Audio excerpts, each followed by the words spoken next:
Bariatric surgery చేపించుకున్న తర్వాత మనం ఇష్టం వచ్చినట్టు తినచ్చు, తిరగచ్చు, ఆర్ లైఫ్ స్టైల్ ఏం పాటించాల్సిన అవసరం లేదు అనేది పెద్ద మిస్కన్సెప్షన్ అండి.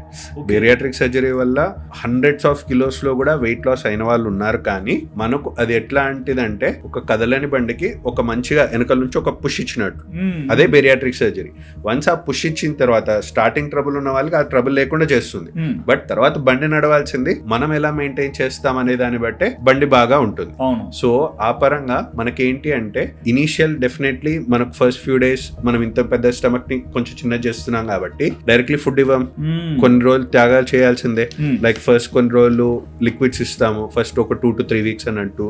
తర్వాత కూడా పళ్ళు లేని వాళ్ళు ఎట్లయితే బాగా నమిలి తినడం ఆర్ మిక్సీలో కొట్టుకొని తింటారు కదా, సేమ్ అదే విధంగా ఇంకొన్ని వీక్స్ కి ఇలా ఇవ్వాల్సి వస్తుంది.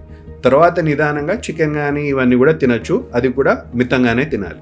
మనకి ఈ సర్జరీ తర్వాత ఎవరైతే బాగా డైట్ పరంగా కానీ ఎక్సర్సైజ్ పరంగా కానీ బాగా మెయింటైన్ చేస్తారో వాళ్ళకి లైఫ్లో ఇంక ప్రాబ్లం ఏం లేకుండా ఉంటుంది. కానీ ఎవరైతే ఆపరేషన్ అయిపోయిన ఫస్ట్ 1-2 years బాగున్నారు, తర్వాత 3rd year కల్లా వాళ్ళకి ఏమనిపిస్తుంది, చలో నేను 50 kgs 60 kgs తగ్గిపోయాను కదా, ఇంకేం కావాలని ఎవరైతే మళ్ళీ వాళ్ళ డైట్ అంతా నార్మల్ చేసేసుకొని ఇష్టం వచ్చినట్టు తింటారో వాళ్ళు మళ్ళీ కొంచెం వెయిట్ రీగెయిన్ అయ్యే ఛాన్సెస్ ఉంటాయి.